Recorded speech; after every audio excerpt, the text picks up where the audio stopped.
So what I'll say is, like, last night's game was such a ripe game for overreaction.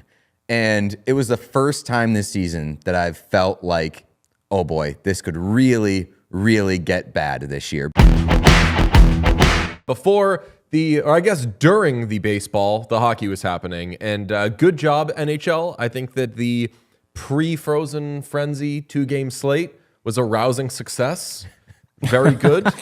I don't remember if I said this on the show or off the show, don't understand how we live in a world in which teams can have back-to-backs before and after the Frozen Frenzy, and yet we only had 2 games the night before the Frozen Frenzy. Well, we had those and they games. Were the shittiest games we ever. had those games, and they featured the Boston Bruins, the Ottawa Senators, the Pittsburgh Penguins, and the St. Louis Blues, which left us to say, you're only giving us the Penguins tonight?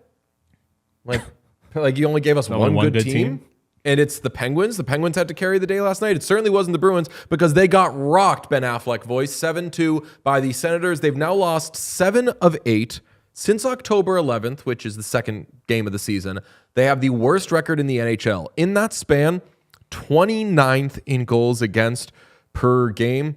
And the funny thing of it is, it's not like they're so terrible offensively. No. They're scoring 3 goals a game, which isn't good, but it's not... You're going to lose 7 of 8. It is not the recipe for disaster They just lose every game. Right, and it's not the recipe for disaster that everybody was expecting when they were like, oh, this Bruins team is going to be awful. They're not going to be able to score goals. No, they can score goals. What was supposed to be one of their strengths, their blue line, and to a certain extent their goaltending. I don't think their goaltending, I think it's been a little overblown how bad the goaltending has been. Mm-hmm. The blue line has been fucking horrendous. Horrendous. Let's see where Jeremy Swayman is in. Jeremy Swayman he had a has 9-10 save percentage heading into yesterday. Yeah, he has a goal saved above expected of 0.9, which is that's probably like top half of the league. Do you know how many? Yeah, that's top half of the league. Do you know how many Bruins defensemen have a positive goal differential at 5-on-5? A positive goal differential. Is it 1? It is 1. Do you know who that defenseman is?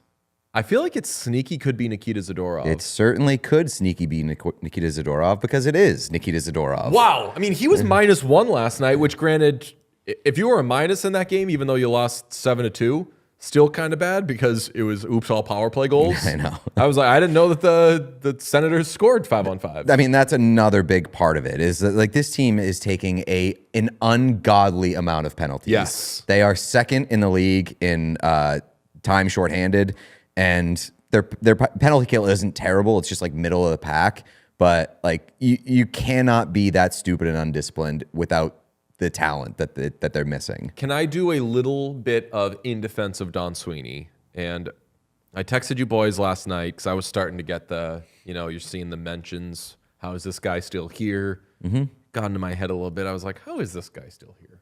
How is a guy who inherited Chara, Bergeron, Rask, Krejci, Marchand, Dougie Hamilton, just like so many really, really good players. The list goes on and on and on.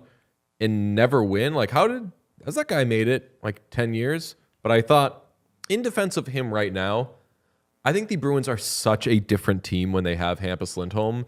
And Hampus Lindholm is on like sarcastic Jake Wallman heart watch in terms of when Hampus Lindholm is out of the Bruins lineup, joke's on you if you're watching that team. I guess, yeah. I mean, like, look no further than the last 2 years. He's clearly an important part of that team, and it looked a lot different heading into the season, the way that things started versus where they are now. So, like, I can't say that Hampus Lindholm is not a vital piece to this team. Vital is a good way of putting it. Yeah. Put him on heart watch. It's been really disappointing how bad Charlie McAvoy's been.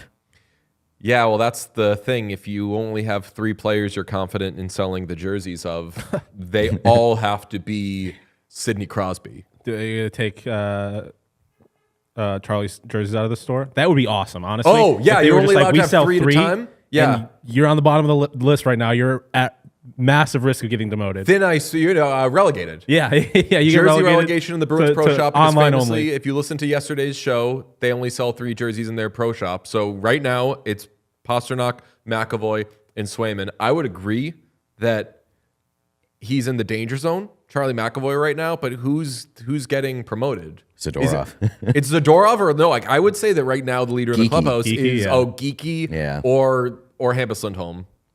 I mean, you can't. It's weird because he doesn't play. Yeah, you can't like have your status elevated by an absence. I don't think. Peyton Manning rule. Yeah, I guess. But yeah, I mean, if McAvoy's auditioning to be a captain of this team, it is not going well so far. I'll say that. Geeky's the captain right now. He's spiritual leader. Dude, he really like is. He's telling the truth. He's has great post game quotes. He's showing up for games. So what I'll say is like last night's game was such a ripe game for overreaction.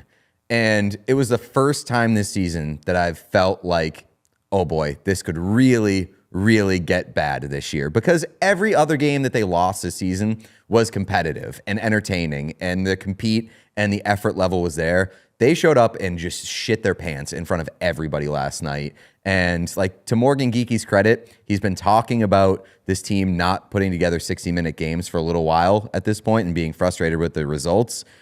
It's just he was the only guy who like had any sort of positive impact on that game last night at all. I had a weird thought, which is I think the Bruins might be so bad right now that maybe they can't trade Pavel Zacha, because the one thing Pavel Zacha will do, even if he's not always productive, like Pavel Zacha tries.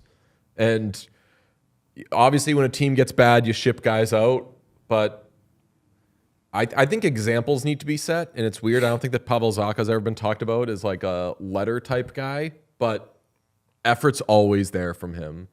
And man, that room and that, more importantly, that ice is going to suck when you take him off it.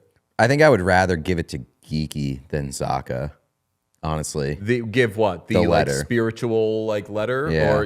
or real letter? Yeah. Yeah. I would too. I mean, he's going to be here longer. I think that Zacha, if you don't get rid of him this year, you're going to get rid of him next year.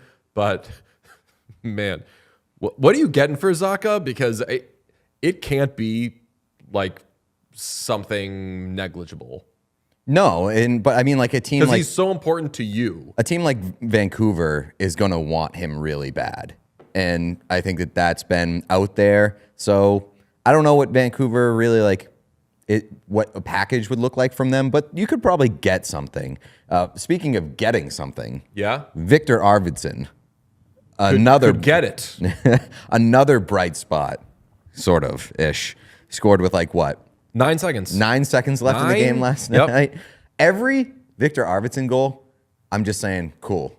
Price is going up for the deadline. That's like they were losing by 5 goals with 9 seconds left in the game. He scored. I found a little bit of happiness in being like, that's just one goal to add to his stat sheet that when they trade him at the deadline, price going up. So Arvidsson is 10 trillion% getting traded. 1 Zacha is billion fucking gazillion Zacha percent. is probably getting traded. Mittelstadt might be too expensive. for I mean, you can retain, but he's too expensive for what he gives you. He's making 5.75. should have traded You're him a after team the and you last need game when he had someone- a 2-game heater. Yeah, but if you need someone who can play center, but right now may be better suited for the wing, but he's maybe middle 6-ish at best at the deadline, and you're a good team, who's prancing around with $6 million in cap space to add Casey Mittelstadt? That's another reason why Zacha's so attractive. Yeah. Versatile, under $5 million on the cap hit. Canucks have their 2026 first. They've said they're not trading it. No one trade your 2026 first. Do it. Trade it to the Bruins. Do it. Trade to the Bruins and reacquire JT Miller and just see what happens. Sure. Apparently, chat's saying that Vancouver has some good prospects as well. So maybe that's something that you. I think that right now, if there is another game that looks as bad as this Bruins game, especially like in the very near future, they're going to have a massive bounce back tonight, like big time frozen frenzy. Eyes on the Bruins, see what they look like after last night's game. If this continues to spiral the way that it's spiraling, like Providence got to get calls. Like you gotta bring guys up. Guys in Providence are producing right now. Who? Give me some. As of right now, they have 5 guys who are producing at over a point per game. Okay. And then 2 additional that are a point per game. You got Riley Tufte, Georgi Merkulov, Patrick Brown, Mete Blumel, Fabian Lysell, all over a point per game. And then you got Alex Steves and Matthew Poitras at point per Lysell game. is enormous. Why the heck not? I would say the same with Blumel. Yeah. Like I liked Blumel preseason, would love to see him at least get a shot, like get something different in there. And then Poitras, like shit or get off the pot with that kid, I feel like. I mean, I think sometimes, with all due respect to him, this would happen with a lot of Bruins prospects back in the day where, like, fans, you might not like it, but at some point, like, maybe they're not playing him that much because he's not going to have the impact that you want him to have. But what they don't do with those guys is they don't sell them when there's, like, perceived value. I think that the ship has sailed probably a decade ago on if the Bruins are trading one of their prospects. Like, who's the last Bruins prospect they traded that was good? Charlie Lindgren? Ryan Lindgren? Who's the defenseman? Ryan Lindgren. Yeah, Ryan Lindgren. And good minute-eating, shot-blocking kind of guy. And that's all I can remember. Yeah, I guess off the top of my head, Like you might Joe be right. Colborne, like all these guys that they gave up in these big trades to get someone didn't end up really being anything. Frank Vetrano, but that was just them trading for a draft pick. And that he wasn't even really like a. Yeah. Was he like a prospect? He got You know who actually the biggest prospect I think they've traded was? Ryan Donato? Ryan Donato. Yeah. Yeah. And it took a while, and he ended up being a good NHL player. But like these guys aren't they're lottery tickets. They're scratch tickets. One thing that is going right for the Bruins is that their water bottles are not going right. Charlie McAvoy tried to drink water on the bench. Can't even do that right. It's so funny. It's funnier too because it's yellow Gatorade, I believe, so it just looks like piss. Piss It looks like jersey. he's just getting pissed on. Look at that. There's too much B and there's too much piss. That's what Rapid 7 paid their money for, is so that it could look like their logo was getting pissed on in the worst Bruins game of the season. Hell yeah, You brother. noticed the ad patch though. That's true. That's why they do it. No bad publicity. No bad publicity. Piss on me, baby. I All just right, want to say real quick, Yeah. I'm not enjoying this. I thought I would enjoy the Bruins sucking a little bit more. They suck too bad, and now they're going to end up with. I was going to say Matthew Schaefer, geez. Gavin McKenna. Gavin McKenna, Jesus, yeah. And I'm going to hate that. So I would rather the Bruins not suck this bad. I will take. I will take Keaton Verhoff. Yeah. I will take Keaton I don't Verhoff. want you to have him either. What? I don't want you all to have him either. Like I don't like you are sucking. I wanted the Boston Bruins McKenna or Verhoff, I'll to take finish it. 5 points out of the playoffs. So Ideal Here's what situation. happens though. Like if Verhoff ends up with the Bruins, we're looking at a Noah Dobson situation. Like, do the Bruins end up trading Charlie McAvoy? Oh, interesting. No, don't fucking do that. Just saying. Trade him to the Rangers. Try to get good. Like I was thinking last night, I was like, were they trying to, with their offseason, are they trying to prepare to be what the Blackhawks are? And they want at least some veteran guys to already be there when their high picks come in. So instead of Connor Bedard showing up to just a desolate landscape, Yeah. he comes there and it's like, oh, hey, Tanner Jeannot, and like, hey, like some of these guys. And So like a year into what the Blackhawks tried to do with like Bertuzzi and yes, Alec exactly. Martinez. Yeah. And that shows how broken my brain is, that I'm like, I'm doing these mental gymnastics to be like, but maybe there was a plan when they did all this, because things look bleak right now. Things look very bleak for the Bruins. As we said, they're probably going to sell people. As Morgan Geeky said Friday, they're probably going to sell people.